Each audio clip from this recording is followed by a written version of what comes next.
Tho Bishop, man. Tell us what you do for the Mises Institute real quick.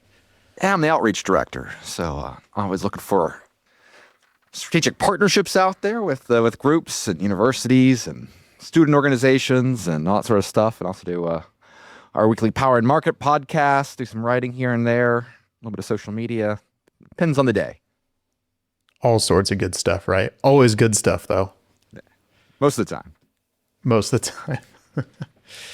And you guys are out in Auburn, so I don't think a lot of people know that. Yeah, and we actually just had the Argentina-Iceland friendly with Messi. I brought a whole bunch of people down to beautiful city of Auburn. We have our Rothbard graduate seminar going on this week, so it was fun seeing, less fun seeing all the traffic that comes in, but a lot of spirited festivities. Yeah, brought a lot of foreigners to the city, right? Yeah. You always got, the great byproduct of big sporting events is all the informal markets that arise around it. So, you had people hawking Messi jerseys on the side of the road, and it was great to see. Great to see. That's awesome. Especially, I would think a place like Alabama would be pretty open to that kind of stuff. Here in California, they crack down on vendors like that pretty hard. Yeah, you got some as you could probably imagine. Well, it's also great when you have international students, just seeing like a SEC college football stadium, and it's kind of like blows their minds. Like, I know, professional soccer stadiums. I mean, there's nothing to sneeze at, but like just seeing it in the middle of like a college campus and just, it's the center of an entire city, particularly in a city like Auburn, where you have no buildings taller than the stadium. It's definitely an experience in itself. But they had the eagle fly, and they had the full Auburn experience. Awesome. Yeah, that is legit.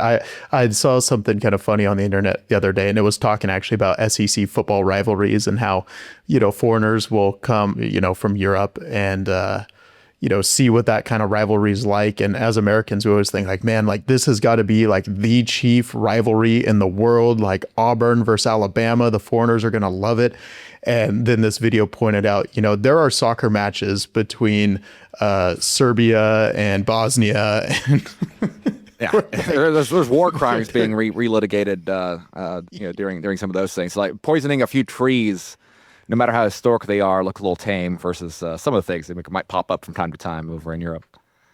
Right. On their soccer matches and rivalries. Yeah. Rehashing, like you said, war crimes and race wars. Occasionally. All in good fun. So, yeah, speaking of good fun, I figured the first topic we'd hit today was Thomas Massie. I know it's old news in this day and age's news cycle, but I wanted to talk to you about it and see, what do you think this means for the libertarian movement and right-wing politics as a whole here? Well, we'll start with the latter first. And I mean, it's definitely very clear that, kind of the spirit of 2024 was a very broad coalition.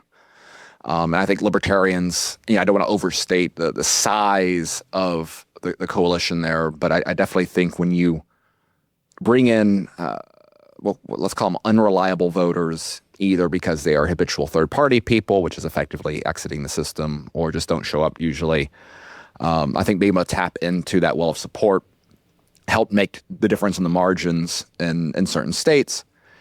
And obviously, and this is a byproduct of, anytime you actually succeed, keeping every party happy is very difficult. And libertarians are particularly unhappy to please because they don't want you to do anything, understandably so. Like, I'm not saying it's a bad thing per se.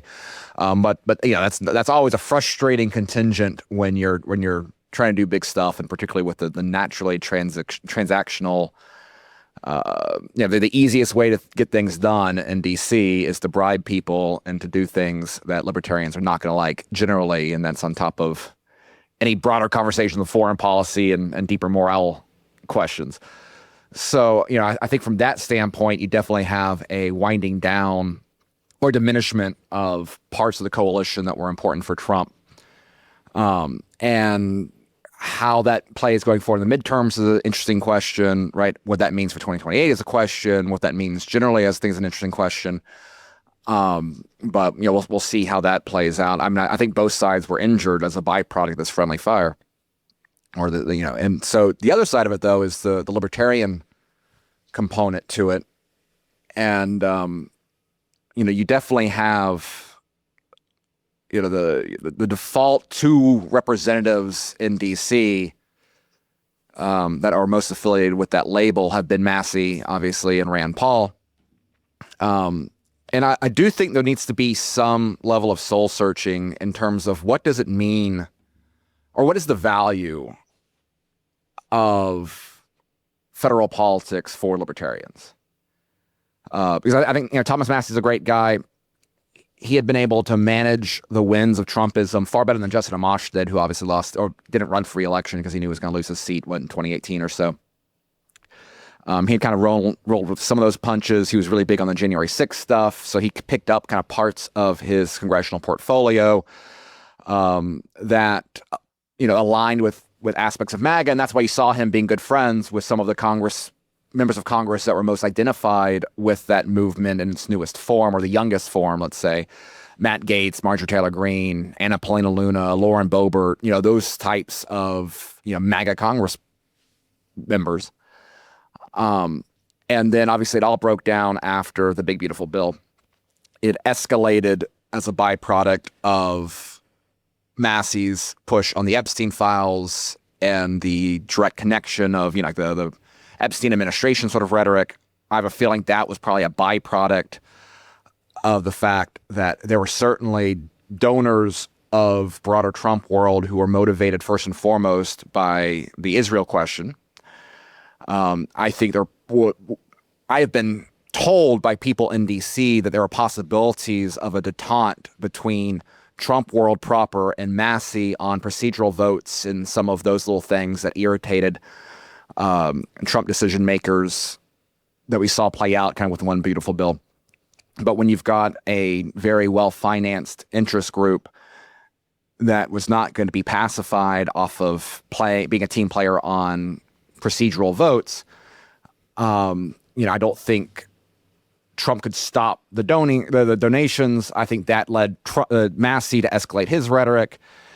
And so you end up having a very interesting dynamic by the end of it, where the voting demographics, and I think a lot of the polling indicates this, polling obviously not the same thing as primary voting behavior, but that race I think became a very interesting illustration of a broader generational divide within the right broadly, and really within American politics broadly, where if you were a traditional news consumer, and when Republican circles, that means largely a Fox News audience, you are very reliably a non-Massie voter.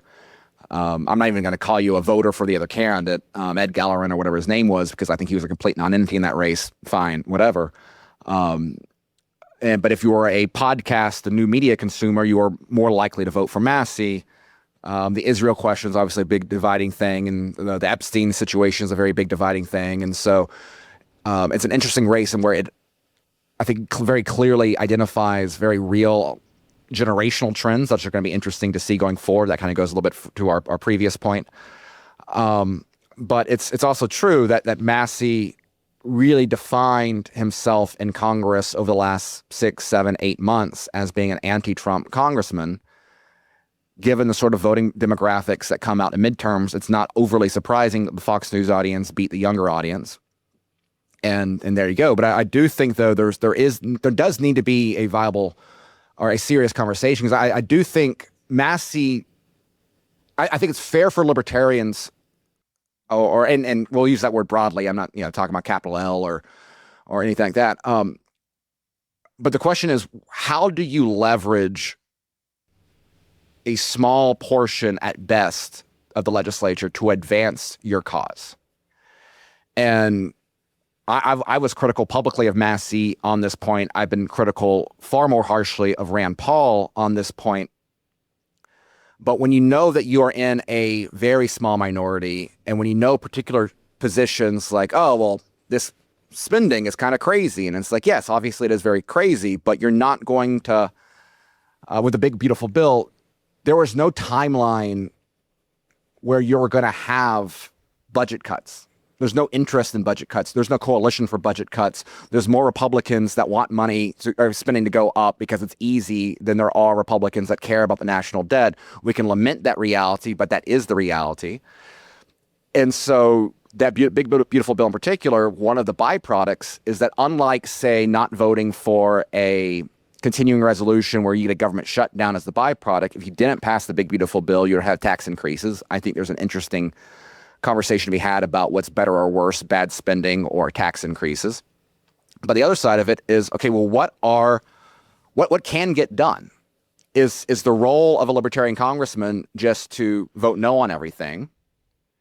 Or are there ways to leverage must-pass votes to get meaningful concessions that can advance the ball in ways that would benefit the broader libertarian cause, that would broaden, that would make a dent in the deep state, that would have a actual blow in the federal Leviathan? And I think the answer is yes. The money issue is one of the, that's obviously was a leading aspect of Ron Paul's congressional service.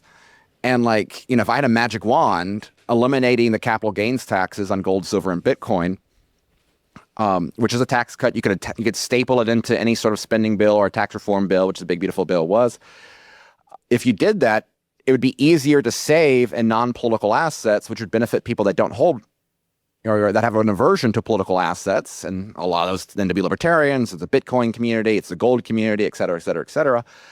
And so I do think that there's I do think there's a missed opportunity in not having people like Rand or Massie leverage must-need votes to advance the ball on other issues, knowing that you're not going to get physical restraint, knowing that there's not a timeline for something more serious. And I think part of the problem that exists in federal politics in particular is that there is no real division of labor where we have a very, where we have, policy think tanks that are that are realistically managing the current environment to identify what potential opportunities exist. The Mises Institute, that's not our role. We don't have an office in DC for a reason. Our focus is education, yada, yada, yada. But the Cato Institute, right, is a well-funded libertarian organization.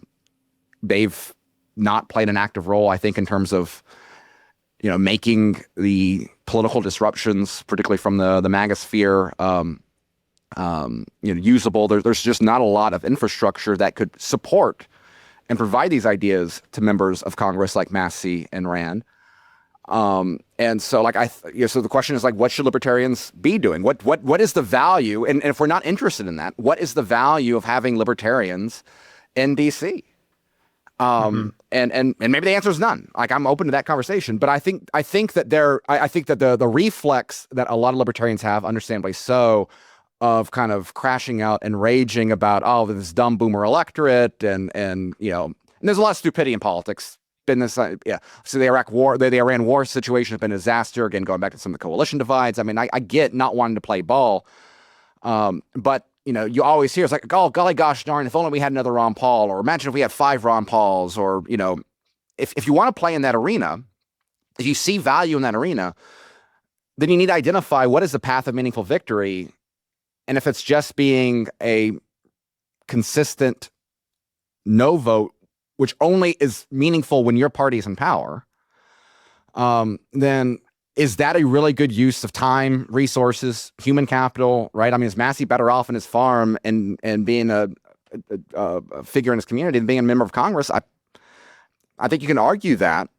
And again, that doesn't justify, that doesn't defend all the attacks against him. That doesn't mean that is, there's no moral judgment here. I mean, there's no, politics is a mess and it's a dirty game. But I think it'd be a mistake to allow a moment like this and simply rage about external forces without having some internal conversations about what is the value of this entire game if this is what we want to play. So that's my long rant on 2 different topics there, but these are some of the things that I've been thinking about in the aftermath of a very disappointing event. Do you think that, his kind of purity in Congress, and that's something I've criticized too, that sometimes libertarians, prioritize ideological consistency or purity over, getting anything done. But Could this set him up for a 2028 run where he's the only candidate in the Republican field whose hands are clean of a lot of these, horrible issues, the Iran war, the Epstein files, voting for trillions of dollars of debt? What do you see happening in 2028 as Massie part of that picture? I mean, it depends up to him. I know Rand Paul has talked about running in 28. I think that'd be a waste of everyone's time. I think that's Rand doesn't have, I think, the same appeal that Massie does on a lot of these issues. His 2016 campaign was an absolute disaster. He doesn't have the personality for a national campaign run. And I've got more critiques of Rand. I don't want to just pick on our guys and yada yada yada. But I think there are additional criticisms that you could have for Rand in particular that don't apply to Massie. But I think if Massie wants to use a presidential run to sort of movement build, I think he could have a similar impact that Ron Paul's iconic campaigns of 08 and even broader in 2012 did. I mean, again, obviously there is as some of the dynamics that you mentioned and that we've already talked about in terms of big generational divides in some of these questions, the foreign policy component to it being a big one on that. I think there's an appetite for a candidate who's going to reevaluate America's relationship with Israel, regardless if you think about that issue. Obviously, there's a demand for that. There needs to be a deeper discussion about how unsustainable, reckless, absolute insane our spending situation is. I don't want to overstate how much actual electoral demand there is for that. I mean, I think there's a lot of people that like Massie because of foreign policy stuff that roll their eyes because we've been talking about doomsday scenarios with the debt for 16 years now. That doesn't mean that they're not valid. I'm not saying, oh, golly gosh, everything's fine. But I think there's a lot of tuning out on the spending side of things. I think inflation is a different topic, and you have to connect those two. Again, that requires people being able to think through the basic economics, which they don't teach very well in school. That's why the Mises Institute exists. And so I think if Massie wants to invest with the time, energy, et cetera, to be a movement candidate in 2028, I think that'd be a very interesting thing. Could he win a primary in 2028? I wouldn't bet on that outcome at this point. But I wouldn't have voted on Trump being the candidate in 2014, roughly the same time frame. So who knows?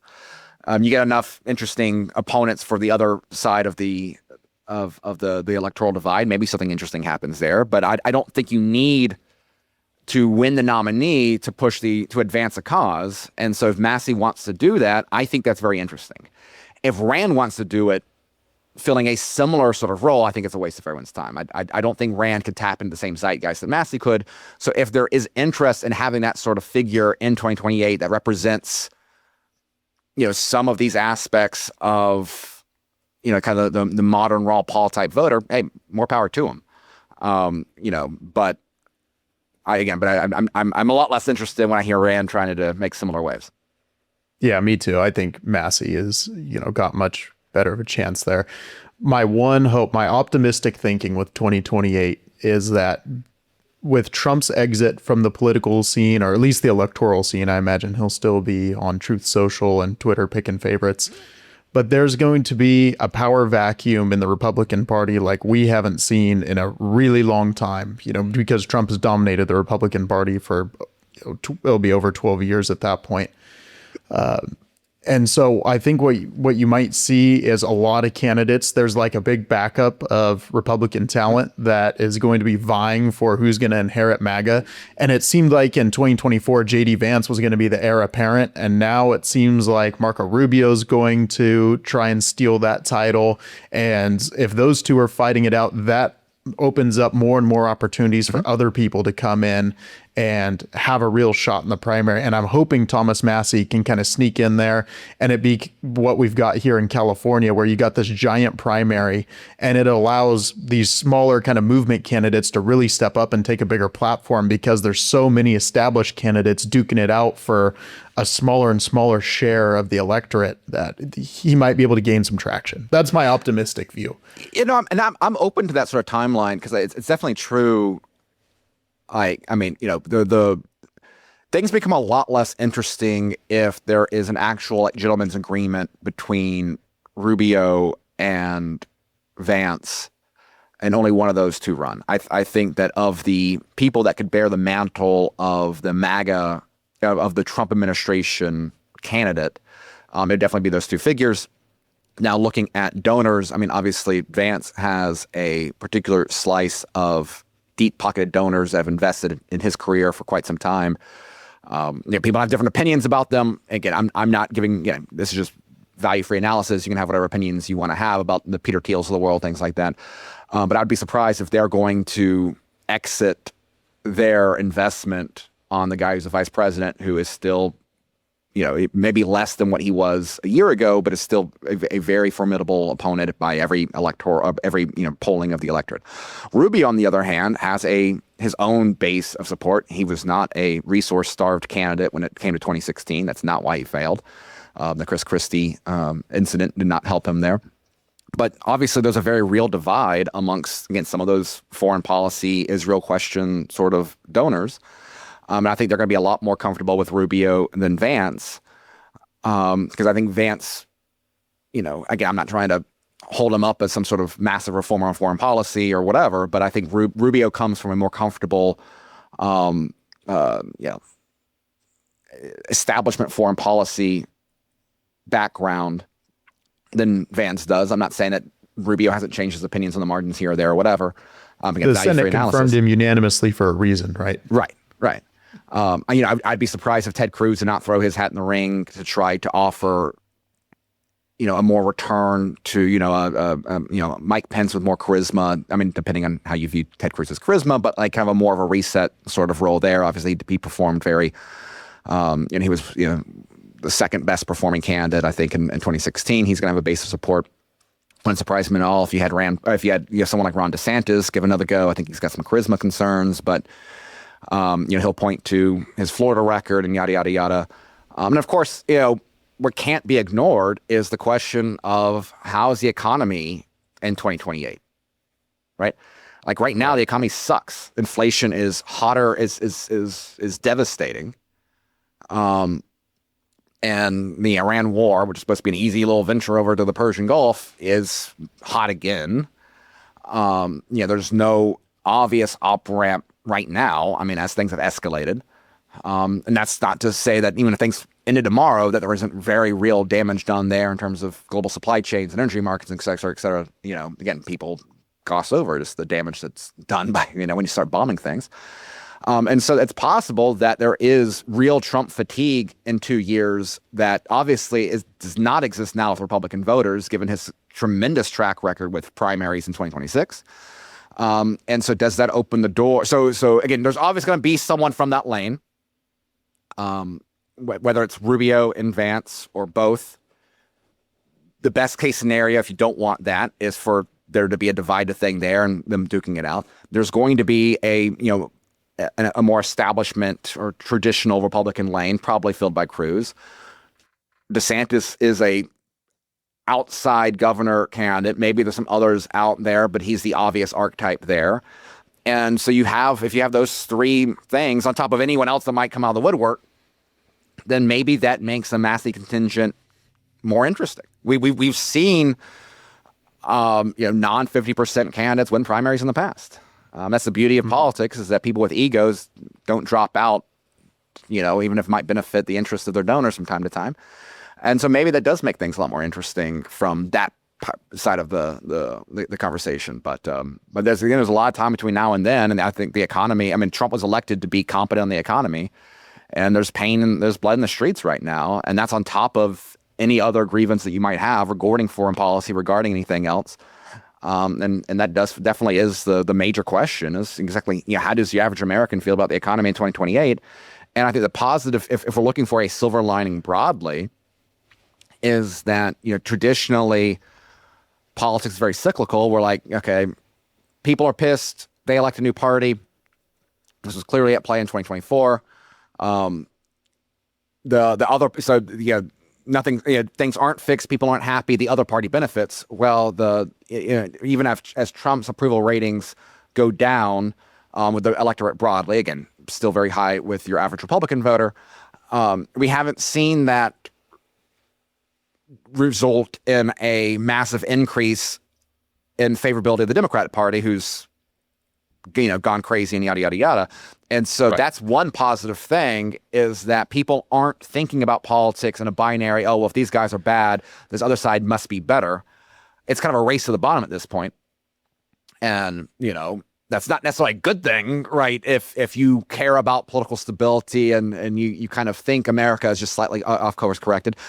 If you have more systemic critiques of the entire system of American governance, you're kind of like, this, you can get a little more excited about that. I kind of fall a little bit more in that camp. Me too. A lot more in that camp. But again, I am last, is a bad economy in 2028 going to result in like a even crazier Democrat candidate, and we're going to reset and do this all again in 4 years and yada, yada, yada? Maybe. But there's no reason to be that doom and gloom, I think, at this point. Yeah. And, speaking of the economy, I wanted to transition a little here and talk about Kevin Warsh, the new appointed Fed chairman. I'm optimistic with this guy. I know he's not a burn down the Fed, salt the earth type of dude, but it seems like he's a step in the right direction. What are your thoughts here? He's an interesting guy. I mean, I think in terms of viable, realistic Fed candidates, he's probably about as good as you're going to get if you follow his rhetoric. I mean, he is not he's not an in the Fed guy, but he is a reform the Fed guy in a variety of ways. He has said good things about Bitcoin alternative assets. He has been an inflation hawk, at least rhetorically. He did have fingerprints serving on the Fed during the '08 crisis in ways that are valid critiques. But the question is, can the Fed be systemically reformed in any meaningful way? And I am very skeptical of that, as just for institutional reasons. Obviously, we know that he was appointed because Trump wants lower interest rates. Is Warsh willing to go to war with the guy that put him into power, particularly with Trump showing a very clear, obvious willingness to go to war with the Fed, even, wanting federal charges or the investigations with Powell, which I'd love to see. Like, don't get me wrong, I'm not criticizing Trump on that. Like, let him fight. So that's the interesting issue. But the broader problem is, like, I know Warsh is interesting because a lot of his focus has been on the Fed's balance sheet, which has been, insane ever since 2008. Goes to the lies of the Bernanke regime and every other central banker since. He said, like, oh, we're gonna normalize, we're gonna get back to the way things were done, we're gonna be a big boring bank again. It never happens. It escalates. But the reason why is because they can't. Every time they try to normalize or even suggest the possibility in some abstract language that they're going to normalize monetary policy, markets revolt. And that's the problem, is the entire economy is addicted to the byproduct of Fed policy. And it's not just simply it's Fed policy, and Fed policy is a major aspect of it. It's also banking regulations and other aspects that have arisen after 2008. You're seeing one of the biggest problems we have, or at least one of the interesting dynamics that we have, is private credit markets, which have a level of distance from the Fed and the banking system traditionally as it's organized, is a major player now, as massively expanded as a player, partly because of monetary policy, partly because of regulation pushing credit outside of traditional banks. And so so we have a massive financial bubble.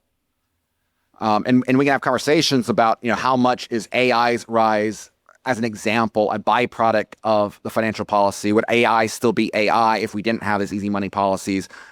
Interesting counterfactuals, but we can't test that, obviously.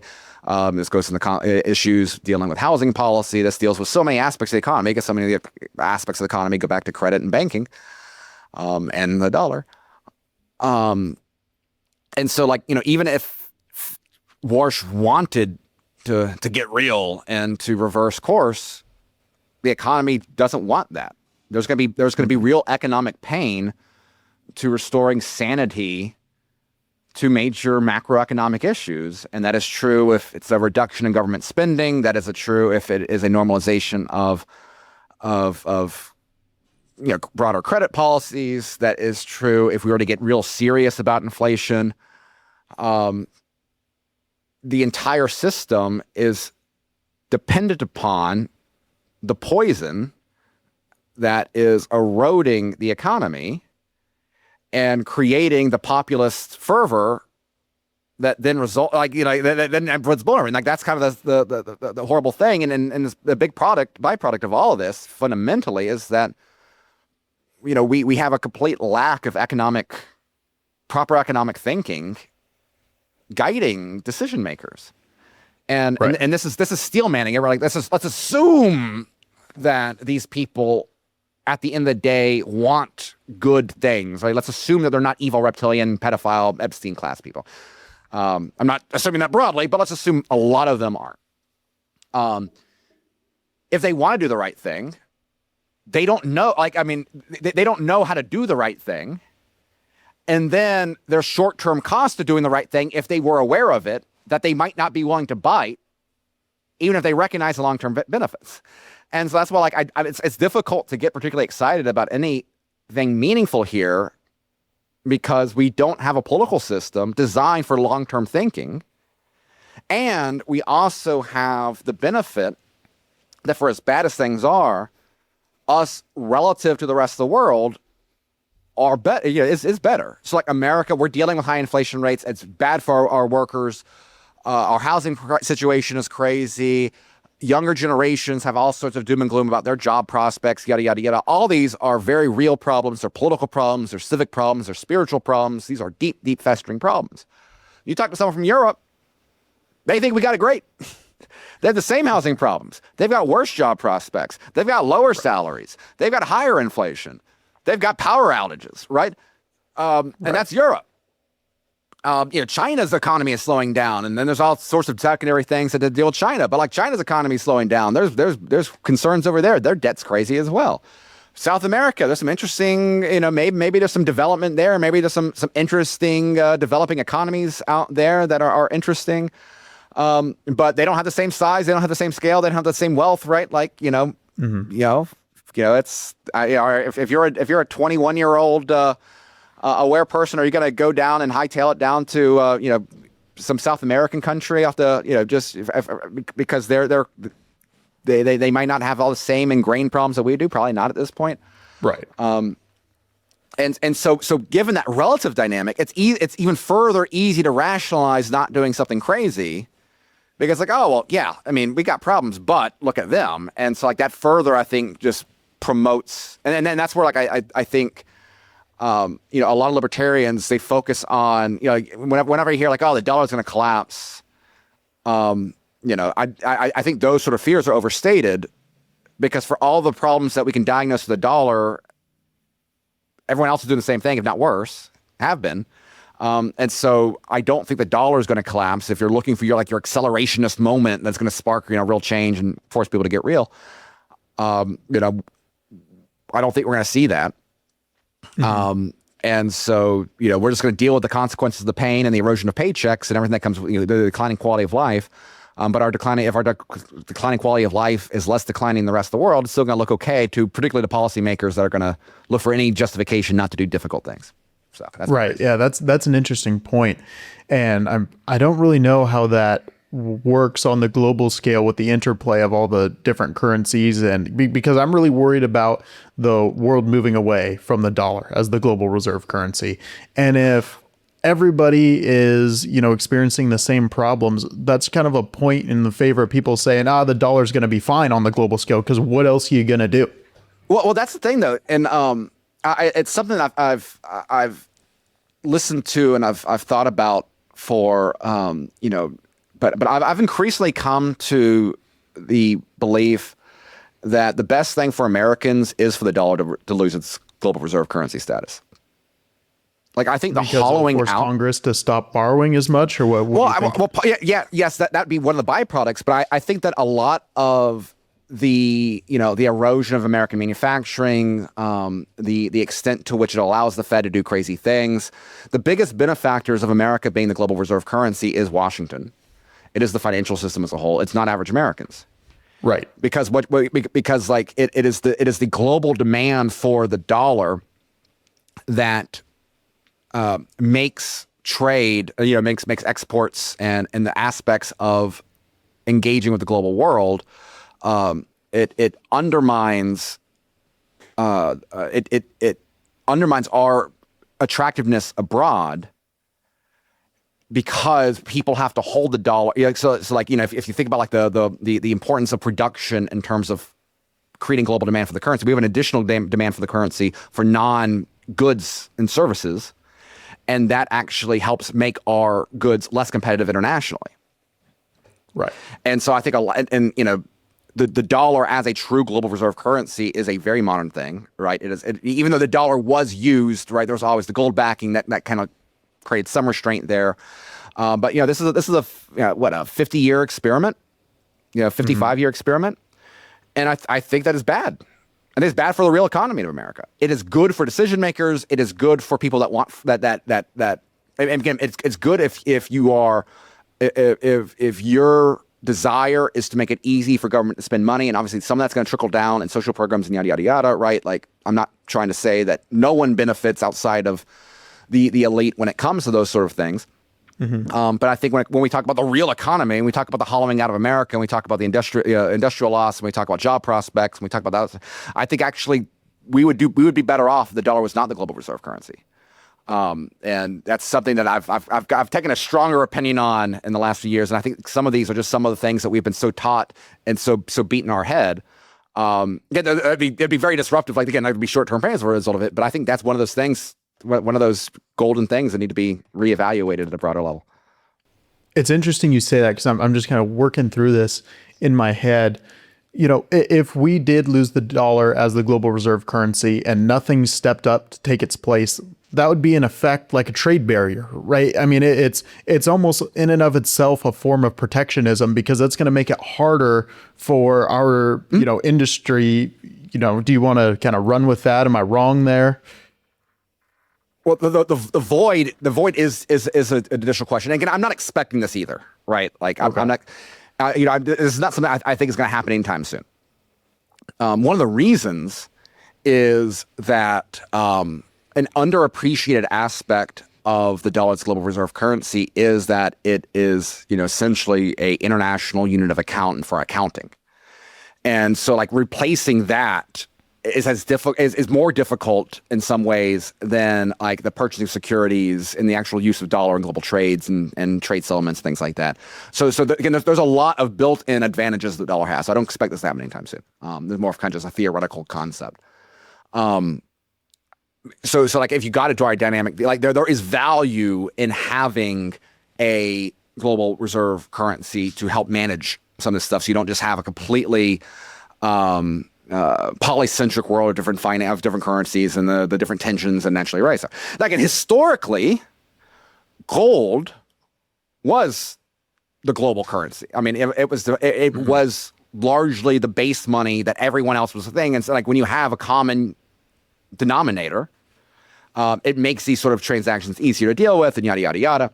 Obviously, there's additional issues with the dollar, with gold and physical transport, and The most interesting bank run in American history was de Gaulle sending battleships to America to redeem gold back in leading to the collapse of the gold standard and all sort of stuff. Bretton Woods and all sort of stuff. They called our bluff. But the void question is an interesting one, and again, I don't think this is going to happen anytime soon. Something else, though, that makes this more difficult, but is also interesting, and it's a whole nother rabbit hole that we may not want to get into. But there's been a massive growth in what's called euro dollars, in the way that basically European banks create dollars the same way American banks do because of the dominance of the dollar. But also different but similar is stable coins, which are now, where you have stablecoin firms that are buying U.S. treasuries, particularly short-term debt, creating direct dollar substitutes, right? One stablecoin is $1. and those are growing as an internationally relevant currency. They overcome various trade barriers and things like that. Like there are advantages to stable coins relative to traditional dollars and traditional finance. And I think it's now like a $300 billion market, which isn't large in the grand scheme of things, but is massive growth relative to what it was a few years ago. And so that's only going to further complicate any sort of great revolutionary things in here. But these are additional sort of components to it that make this broader topic very complicated and very interesting.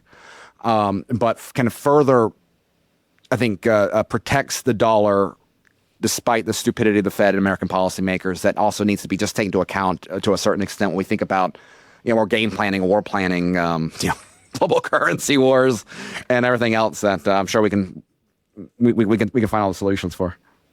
Yeah, the global currency wars is something, so complicated. After studying this for years and years, I feel like I'm no closer to really understanding it, and I really should be. Well, the battlefield constantly changes, which is it's an interesting topic.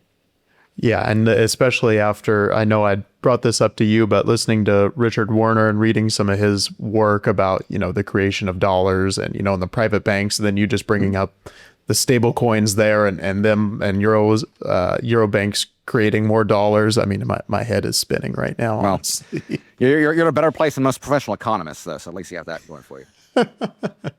That brings me to kind of the last question I had for you was, we've just got, we're not finished, but the Supreme Court ruled against Trump's tariffs. He's found a way to, circumvent that and re-implement a lot of them. But I think the trade debate is the most interesting debate, most consequential one we have going on right now. After, we've had Trump again for a year and a half now. We've had the tariffs. We have the inflation data. Did the inflation data we got look as bad as you would have expected it after you heard about all the Liberation Day tariffs? Yeah, like it's pretty bad. And the consequences of tariffs are not fully captured by inflation data either.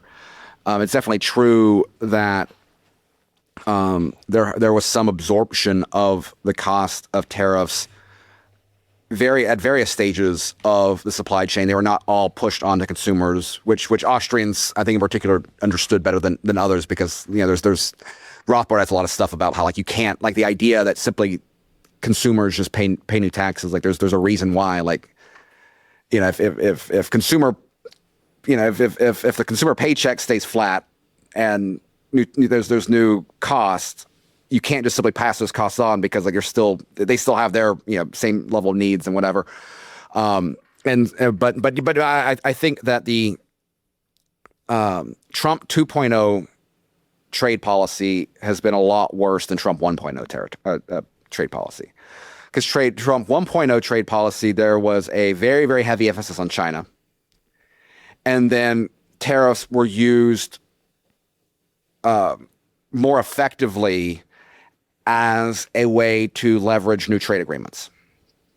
When Trump came in this time, he seemed more determined. I mean, you could argue maybe it's to further maximize leverage. Maybe they got more emboldened, and but we haven't seen the same level of new trade deal agreements as a byproduct of trade pressure that we saw at Trump 1.0.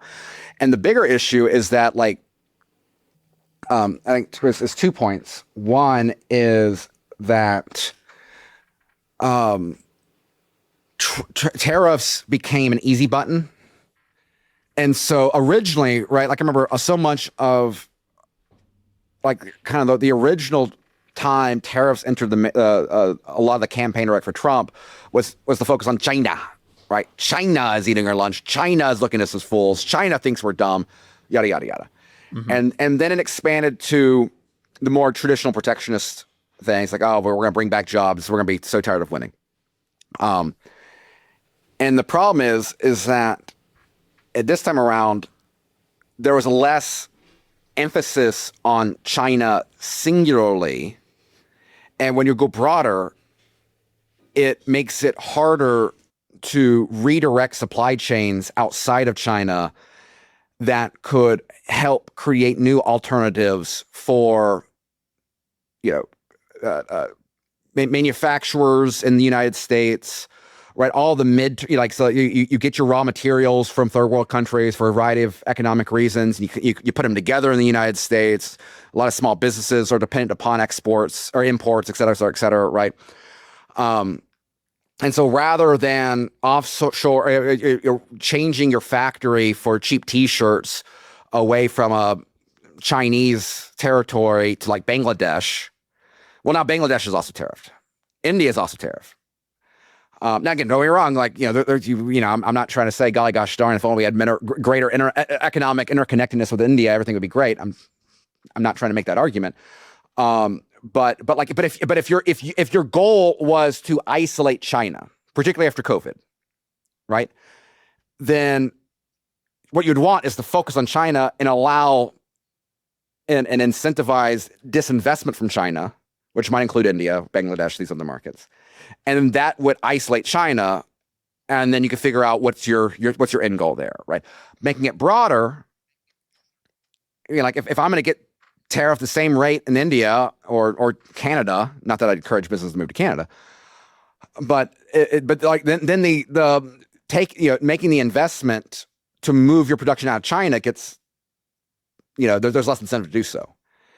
And I think part of the reason why, and this Trump started using tariffs as like retaliation for like public statements and so, Trump got used to using the tariff button as one of the easiest things that he could directly control without requiring Congress, which is incompetent. They can do two things and that's pretty much it. It became just an easy way to solve so many problems. And I think that diminished any potential interesting economic reforms. Again, I think there's a lot of naivete that comes with China. I'm okay with having a conversation about, is it in America's interest to move supply chains out of China? I think those are valid conversations that have questions that go beyond, simple economics in that regard. But when everything becomes a tariff, then that particular component of, using tariffs as a leverage tool becomes weaker. And I think that's another area where, again, Trump 1.0, like the economy in Trump 1.0 was problems. We were still addicted to spending, Fed, yada, yada, yada. A lot of systemic problems were still there. But the economic performance of Trump 1.0 was a massive improvement over the economy of Obama. And then, the Bush years ended with the Great Recession, all the chaos there, right? So, I think, the Trump economy relative to modern history, first time around, was very, very good. Relative. 2.0, inflation. Right. And then other problems. But and I think that's there's consequences to that. Yeah, I had expected, to be honest, more inflation from all the tariffs, and I couldn't. And this is kind of one of the big arguments against tariffs is that it's hard to keep up with, Trump's ever changing rates and, what's coming, from this country and that country and the supply chains. If you could just, focus on one product, you'd still have a hard time rooting through all the different tariffs on every part, on all the different supply chains, used to build this one product. But I thought that after the rates I saw during, Liberation Day, we would see, we were told by, mostly Democrats who were, freaking out just because it was Trump, that impending economic disaster was coming. And I think that set the bar up here. Sure. And then the inflation data, came out and it wasn't great, but it wasn't, what I was expecting. I don't think it was bad enough where when the next president comes after 2028, they're going to go, oh, that tariff thing was a terrible idea. We better stay away from that. Kind of like after Trump 1.0, we saw Biden kind of continue those tariffs. I was just underwhelmed by it. Well, I think part of that, though, is that if you look at energy prices started falling early on in Trump 2.0. Mm-hmm. And so if transportation costs and if you have cheaper energy, then on top of companies eating some of it and some of the other things, but so energy prices go like this, tariffs add, but tariffs add this cost, then you're kind of where you were before, right? Mm-hmm. And so I think that we would have seen lower prices with the decrease in energy cost without the tariff cost. Like I say, it's 1-to-1. I'm not trying to, I'm not trying to oversimplify it, but that is why the Iran war has been such an economic disaster. It's because now you have the additional costs on trade, and you have energy prices to where they were at the worst eras of the Biden year. And so now the biggest thing that the Trump administration can point to in terms of driving, real economic growth, which was the declining cost of energy, is here. Mm-hmm. And that's why you don't freaking start a war at a major, in the Middle East. But, they didn't ask my opinion. If only he had listened to old Trump, who was knocking Obama and Bush and all those guys for starting stupid wars in the Middle East and yada, yada, yada. But so it is really too bad that the Iran war thing popped up, because I think that did throw a big monkey wrench into what was a great trade and, economic case study. But like you said, there's just so many other variables going on. It's difficult to pinpoint one and just, okay, keep the economy exactly the same for a year. We're going to throw some tariffs in and see what happens. It's a complex world. No kidding. No kidding. I said that I had one last question for you on the last one, but I do have one short one that I think you're going to like, because I saw you had written an article about this, and I'm a huge college football fan. So give me your take on what's going on with NIL, the NCAA, and the state of the whatever you want to call it, all the conference collapsing, the Pac-12, and all the court cases. What do you got? Well, we should definitely pour one out for the Pac-12. It's definitely a loss for tradition and everything that came about of is really incompetent leadership. That's a whole nother can of worms there. So I think there's two aspects of it. One is we'll start with the easy one to talk about, which is the government destruction of college sports. And a lot of this stems back to civil rights era policy connected to Title IX and the various additional strings attached to college athletics, regardless of your opinion about it one way or another.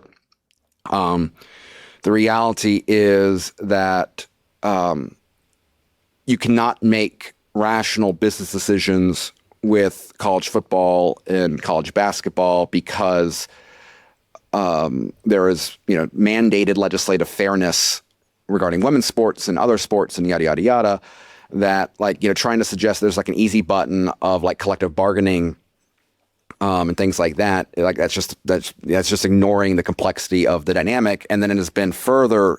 So you add to that, but still it worked fine for a while, right? Scholarships and yada, yada, yada. And then the courts got involved.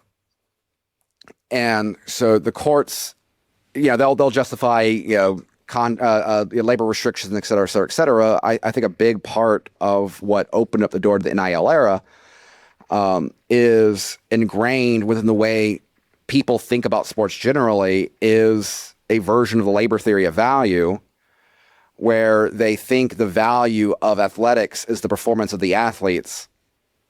Don't get me wrong, athletes are an important part. Labor is always an important part of any manufacturing chain. But the reason why people love college football is because of the logo on the helmet. It's the brand recognition. If you took all of the great, if you took the top players in college sports, you put them in a pro league with generic, Madden Create a Team logos, you'd get ratings probably similar to the UFL.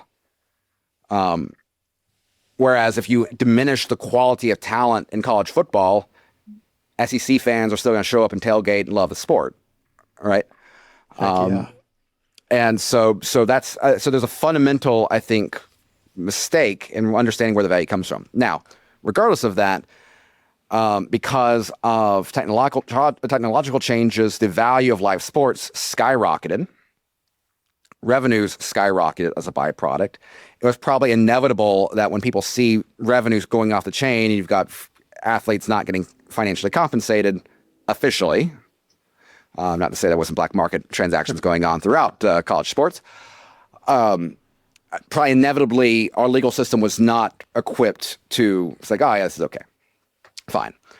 So now we have a complete anarchy environment. Now, I think some of the transfer portal and the mercenary nature and the payments, we actually started seeing some restraints as a byproduct of good old-fashioned contract law. The quarterback from Washington wanted to make himself a free agent. Washington said, you got a contract. It's multi-years. We own your rights. He went back to Washington. Duke's quarterback tampered, whatever you want to say, with Miami tampers him.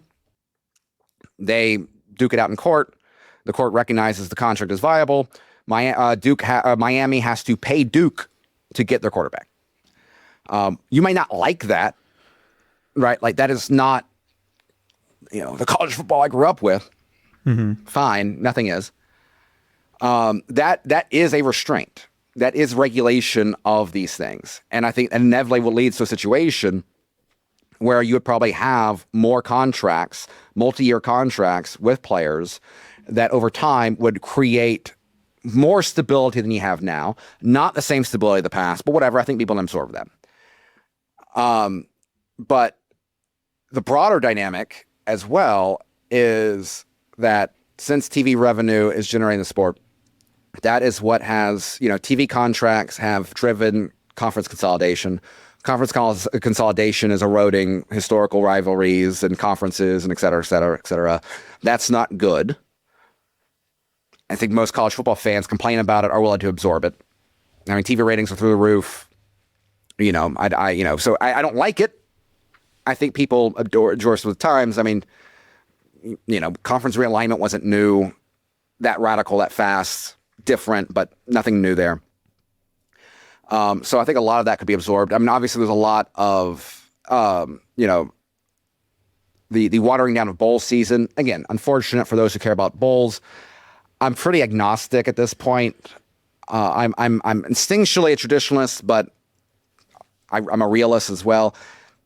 You want to expand the playoffs, 24 games. Does that effectively replace some of the bowl inventory with more meaningful games? Maybe. That's, complain about whatever. Completely I'll still destroyed watch the conference championship game. That's the problem though, is that can they get? The conference championship games spend a lot of money. Like this is where the other side of it comes in, is that if you're ESPN, if you're the SEC, if you're the Big Ten, if you're Fox, you got to write a big ass check to replace the SEC championship game. Like you're going to need a game between number 13, Michigan versus 24th ranked FIU. That ain't going to make up the SEC championship game. Right. So right. Does the math if you're replacing, does a weekend of playoff games for those smaller tiers make up the revenue generated from the SEC championship game? Probably not. Right. And so it'd be interesting to see how that all, that is one area where the demand for those products might stave off some of the broader ambitions going on right now. It is interesting though, because you see I think in sports generally, we're seeing massive changes in the archetypes of leadership. NFL teams are a lot smarter than they used to be, because you're getting a lot more financially minded people. It's resource management, contracts, finances, all that. So you're replacing the archetype of the sports lifer, the NFL lifer, and the super scout, and you're getting more finance guys. And I think finance guys are better to manage the broader thing than glorified gym coaches. And no disrespect to gym coaches, but and super scouts where scouting is going to be a constantly fluctuating thing. Or even just pure contract guys that are just accountants, right? Those are kind of the three archetypes of old school. Those are becoming more interesting. Coaches are getting smarter and more innovative. You look at what Mike Leach, one of the best books I've read the last couple of years is called The Perfect Pass. It's talking about how Mummy and Mike Leach and they revolutionized the sport of football with the air raid. You're getting a lot more intelligent. I think your average head coach's intelligence has gone up. Doesn't mean they always have the same intellectual intelligence. Again, I'm not trying to poo-poo the motivators and the great coaches of the past. Intelligence can be in different ways, but you're getting a lot more different skill sets. athletic directors, you're getting a lot more TV people. You're getting a lot more people from other sports leagues, which are effectively TV people. You're getting a lot less administrators. You're getting a lot less. Again, I'm not trying to say like the college administrator archetype is like ideal there. But the more decision makers that are driven with a TV first mindset are going to have different concerns than someone who is a college lifer. Right. And I think that's the big divide between the Big Ten and the SEC right now, is that Sankey of the SEC is very much a institutional guy. Like he comes from inside the house. The guy that charges the Big Ten was a MLB television rights guy. He wants to expand the inventory to more television. Sankey is a lot more conservative. And so I think there's more and more we can talk about that issue. But I think that aspect of the human capital involved in making the decisions of these things is very interesting. And obviously the TV contracts, ESPN being the biggest one, is a major player in dictating how college sports operates, which is why we have the dumb college football ranking show which really just demonstrates in real time just how insanely dumb athletic directors are. Yep. The Hunter Juszczyk guy at Arkansas, the fact that they didn't realize, oh, wait a minute, maybe having the athletic director from Michigan being the front person for the college football playoff the year after the biggest, at the time, one of the biggest integrity scandals of modern football. I mean, maybe next year they'll have the Texas Tech guy being the front man for the CFP next year. There's only... some of this making just how dumb some of these things are, more transparently in the name of great television or bad television. But there's a lot of, it's a shifting landscape. College football fans are getting screwed in the process, but I think sports will be resilient as soon as we can have a little bit of regulation. And the government just needs to stop continuing to screw things up. But no that's kidding. Long and short. And then you've got the side deal cut with Notre Dame, allegedly, where they're going to be in the playoffs next year as long as they can, be ranked in the top 16 or 24, whatever it's going to be. You've got the ridiculous optics of the U. I get they were ranked high and they were a good team and everything, but Duke wins the conference and gets cut out of the championships, but the U's it. I don't know. Whatever. Yeah. Fun times. All right. Well, that's about it here for us. I know the Mises Institute is where you're at, but where else can people go find you, though? You can find me at the Mises Institute. You can find us on Power and Market, our weekly podcast there, at any place where you enjoy your podcast. And I'm all as active on social media just because everything is dumb, but you can find me on Twitter at Tho Bishop. There's not a lot of Thos out there, so usually that's my handle anywhere that I'm present. You've got your own trademark essentially there, and like a libertarian type trademark. You don't even actually have to deal with the government. It's just unique enough to where it's always yours. Yes. Thanks, though. I appreciate it, man. Yep. Thank you, Derek.